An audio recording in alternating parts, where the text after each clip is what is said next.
নতুন একটা মজাদার রেসিপি নিয়ে হাজির হয়েছি। আজকে আমি তৈরি করে দেখাবো কাঁচা কলার ভাজি। এই কাঁচা কলার ভাজি তৈরি করে নিলে এটা যে কোনো ধরনের খাবারের সাথে খেতেই ভীষণ ভালো লাগে। পোলাও, সাদা ভাত, যে কোনো ধরনের রেসিপির সাথে খেতেই দারুণ লাগে। এখানে একটা বড় সাইজের কাঁচা কলা নিয়ে নিয়েছি। এবার কাঁচা কলাকে খুব সুন্দরভাবে খোসা ছাড়িয়ে নিতে হবে।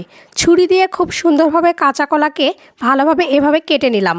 এবার কাঁচা কলা কেটে নেওয়ার পরে এটাকে জলে ভিজিয়ে রাখতে হবে, তাহলে কাঁচা কলার ভিতরে যে কষ রয়েছে সেগুলো বের হয়ে যাবে এবং কাঁচা কলা কালো হবে না। এজন্য কাঁচা কলাকে খুব সুন্দরভাবে কেটে নেওয়ার পরে জলে ভিজিয়ে রাখতে হবে। এবার জল থেকে ভালোভাবে ছাড়িয়ে নিয়েছি কলাগুলো। এবার খুব সুন্দরভাবে লবণ, হলুদ আর সামান্য পরিমাণ শুকনো মরিচের গুঁড়া দিয়ে কাঁচা কলাকে খুব সুন্দরভাবে মাখিয়ে নিতে হবে। এবার কাঁচা কলাগুলো খুব সুন্দরভাবে মেখে নিয়েছি। এবার একটি কড়াইয়ে পরিমাণ মতো তেল দিয়ে দিলাম। তেলটা ভালোভাবে গরম হয়ে গেলে এখানে আগে থেকে নুন হলুদ মাখিয়ে রাখা কাঁচা কলাগুলো ভালোভাবে দিয়ে দিতে হবে। এবার খুব সুন্দরভাবে কাঁচা কলাকে এপিট ওপিট করে ভেজে নিতে হবে। কাঁচা কলা ভাজতে তেমন একটা সময় লাগে না, খুব অল্প সময়ের ভিতর কাঁচা কলাগুলো ভাজা হয়ে যায়। কাঁচা কলা খেতে ভীষণ মজার হয়ে থাকে এবং খুবই সিম্পলভাবে কাঁচা কলার ভাজি তৈরি করা যায়।